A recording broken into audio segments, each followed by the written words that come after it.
Hey everyone, welcome back to CryptoCache. Thank you so much for joining me here. Hope you are having a fantastic day. Happy Wednesday to you and your family. We're of course taking a look at Bitcoin once more, helping you understand, best practice, big picture, whole 9 yards, all that good stuff. So, just before we get started, I want to ask a quick favor from you.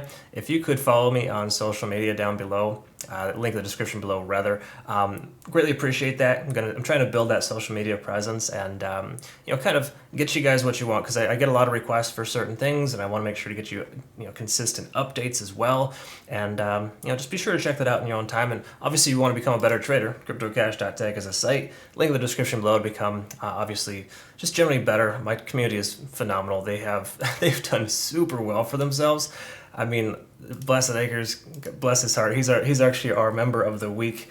But there's just so many results that we're having that are just extremely beneficial, and I'm just so proud and happy for just the amount of progress that we've been seeing on our community. So thank you again so much for just being an amazing part of my life. And again, if you want part of that, feel free to join. Last thing too, of course, as well, this is part of that membership, for lack of better terms. If you register with my link in the description below, you'll be part of Bitget's official monthly prize pool. Okay, so basically you have this once or twice a month $10,000 prize pool just for top 3 profit and loss ratio, top 3 volume.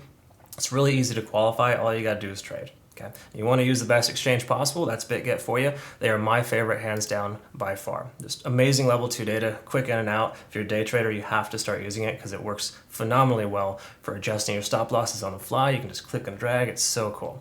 Anyways, check that out in your own time. So here's where we're at with Bitcoin. Well, it's not fantastic, but we're also not in dire straits either. We kind of bounced off that support level I was mentioning previously. It's a Fibonacci retracement line right at about 19,000. I'm rounding down a little bit, but basically 19,000 is the key level there. All right, so we've seen the price action, even though it's wicked down a couple of times, or 3 times looks like.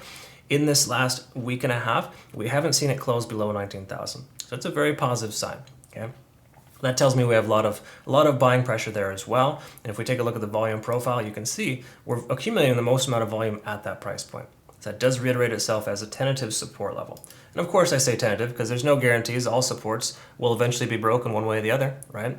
They never truly hold forever. So just know this is mostly positive, but also slightly negative in the sense that we have tested that level multiple times. The more often you test something, the more likely it is to break. So generally speaking, I wouldn't say that we should celebrate that, but it is something that's slightly positive nonetheless. Let's see if there's anything else that's positive here. We got rejected off of 50 on the RSI. That kind of reiterates the fact that there's a resistance level at 19,600. That's pretty standard stuff. Unfortunately, we've gotten rejected off of 50 on the RSI pretty consistently, and we can't seem to get that bullish momentum. So good news is we've broken this descending trend, of course, the overall descending trend. That's positive, but as I mentioned previously, it doesn't mean we're in the clear. It doesn't mean Bitcoin's going to be bullish just because we break a bearish trend. Pretty much any coin will not just break bullish from a bearish trend. It'll likely go sideways for some time, consolidate, and then leg up. Thankfully, this consolidation time frame that we're in right now, roughly what started back in June, this whole entire June, July, August, September, October, this last 5 months, has been consolidating at the range of 17,600 at the lowest, upwards of 25,000. So that's a bit of a range, obviously, but it's a nice, healthy range in that sense where regardless of all the inflation and craziness that's happening in the world, even though Bitcoin, all the progress continues to get wiped out when those things occur, for the most part, it's not degrading. So, I mean, if we look at this and then we compare this with just, say, a traditional market, for the most part, it's been going down for quite some time, okay, ever since January. Now, I know Bitcoin's been going down too, don't get me wrong. It's gone way down, even worse. But the last couple of months are looking tremendously better for Bitcoin, kind of reiterating the fact that it's likely found its bottom. Okay, again, likely is a key word here. Absolutely no guarantees. I mean, I'm still anticipating a drop. In fact, I'm saving a decent amount of available cash, so to speak, for that instance if it were to occur. Is it going to happen? Maybe, maybe not. You never truly know. But from what I'm getting at here, what I'm getting at basically is just that we are looking fairly decent in the overall sense of the accumulation at this price point. We should have seen a drop by now if it was going to, right? That's all I'm saying. All right, so anyways, regards to that fact, we're still bearish in the general sense of things here in the short term. Just say the last couple of weeks, we are effectively making lower highs Even though we are making higher lows on the smaller time frames, it's not something to kind of bank on. So generally speaking, the macro doesn't look phenomenal here. If we take a look at the moving averages as well, of course, we saw the price action get rejected by the 50-day simple moving average. So you can kind of see that guy here. This orange line is the 50, getting rejected twice, and it came back down. Okay, so a retest of that level would be great, but of course we need to get some momentum to come up there. And we don't have that just yet. Let's see if the 4-hour tells us anything different. And by the way, too, traditional markets opened poorly today. They're bouncing back a little bit. They're up about 0.5%, but dollar index spiked pretty hard in the morning. Okay, so we got a nice sharp increase in the dollar index. Of course, the value of Bitcoin goes down as a result of that. And in this sense, we kind of see that inverse pairing. So again, in case you haven't caught any of my other videos, it's really important to pay attention to traditional markets and the dollar index and kind of understand what that's looking like. But for right now, we are below all moving averages, also disadvantageous. We take a look at the 4-hour, we see 50 on the RSI, we got rejected previously, right there, that resistance at 19,300, and of course the price is digressing still.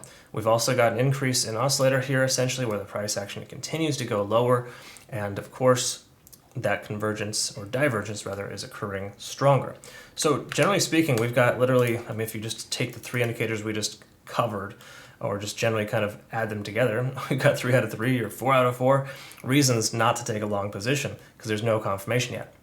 The only thing we really have going for us is a support level at 19,000. So, how much longer is that going to hold? That's the question. Ultimately, I would say at this point, we're not looking fantastic to the upside, and that a short position might be a viability. If we take a look at the lower highs, of course, that's where we're at here. But we've also got just parallel lows, I guess you could say here. Now, this candlestick hasn't closed yet, so it could still technically be a higher low, but generally speaking, we can kind of assume the structure of this trend is going to go ahead and come down and effectively break out in either direction. Okay. A lot of times when you work your way down, it'll commonly go to the downside because we started from a higher point. But once again, this whole CPI data thing kind of screwed things up. So in truth, it's difficult to anticipate what's going to happen next specifically, but if you kind of look at all the indicators so far, they're mostly bearish. And of course, the potential for a breakdown seems more likely than a break up. Again, I hope I'm wrong. I hope that it continues higher because we've got a lot of profit to be taken if Bitcoin can just pull its head out of its ass and hit 19,800, right? But again, that's just kind of how trading goes, which is why, and again, I want to reiterate this to not just my community members, but also general traders out there as well. If you're using leverage, you got to be using small position sizes. Because if you got to recognize that if you're using cross margin or isolated, you'll get liquidated fairly quick in these ridiculous candle wicks that essentially are just chasing stops. Because a lot of times bulls and bears, they'll just keep driving the price up or down until it hits like this massive liquidation, and then they'll turn around and just buy or sell right after. It's a ridiculous game, and we all get kind of stuck in it. So to me, the best way to circumvent that is to ensure that you're not over leveraging. Okay. So just be mindful of that. I get contacted, I would say at least daily, with people that are stuck in positions wanting me to help them out and bail them out. And there's literally nothing that you can do except either cut your losses or essentially wait it out, right? And why put yourself in a position like that? If you use small position sizing, you can survive those ebbs and flows. Again, just some friendly advice, some things that I like to kind of reiterate in my trading community. I cover that in my university videos as well, but just generally speaking, I think it's important to reiterate that. Let's take a quick look here at T-sequential though, because we did come up to a 9, we got extremely overextended and got rejected off this resistance level here at about 19,600. So it makes sense as to why the price is pulling back. If we look at this here though, 7, we're at a 7 out of 9.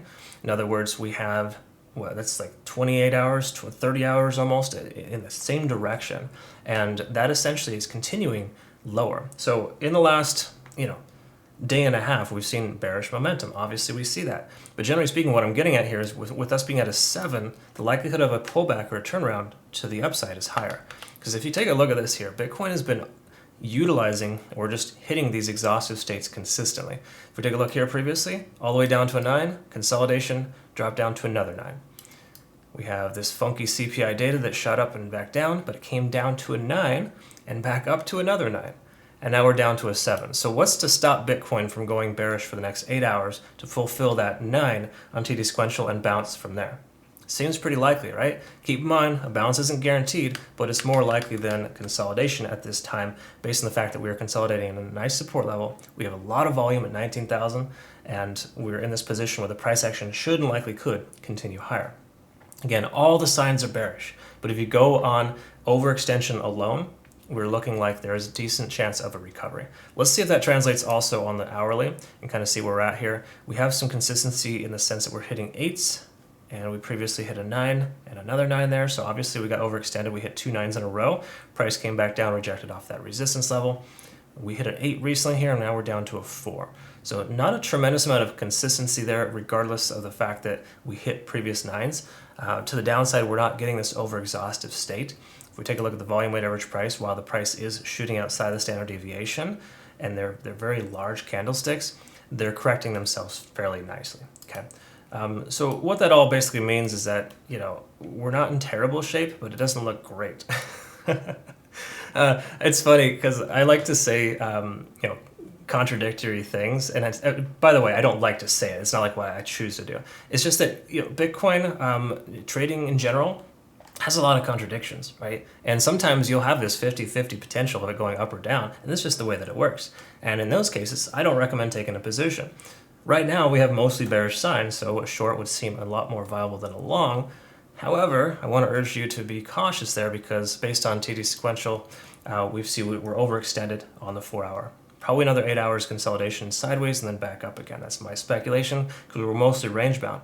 But if we see the lagging span, we can see it soon intersect with the price action. So we're losing that momentum to the downside. Even though the conversion line is way below the baseline, we have a lot of momentum to the downside. That's why the lagging span is there. It's to kind of cover that gap there and help you understand that, hey, if you're holding a position open right now, even though it is overextended, the likelihood of a correction is soon to occur. And what do you know? Within the next 8 hours, we're going to see a 9 on TD sequential, giving us that full sequence. So that's overexhaustion. So again, all the standard indicators are screaming bearish qualities. Overextensions are telling us the other way. In other words, when we have an overextension to one side or the other, the likelihood of a pullback is greater. Okay. So again, there's definitely more negative than positive in the overall sense of indicators, right? But again, the price action does look like it wants to come higher at this point, just based on it being so far down in the most recent past. Anyways, that's kind of what we're looking at there. Feel free to correct me if I'm wrong. You have different opinions. It's perfectly fine. Comment below. Let me know. And if you're not currently following me on social media, just ask a quick favor. Go ahead and like, subscribe, all that garbage that comes with it. Feel free to do that. I'm trying to make sure that I have a stronger social media presence, keep you guys well informed with constant, Bitcoin updates and the like. So please check that out in your own time. Greatly appreciate that. And then, of course, last but not least, hope you have a fantastic rest of your day. And I look forward to working with you if you decide you want to become a community member. Again, CryptoCache.tech is a site, link in the description below. Be safe out there. We'll see you again tomorrow. Take care.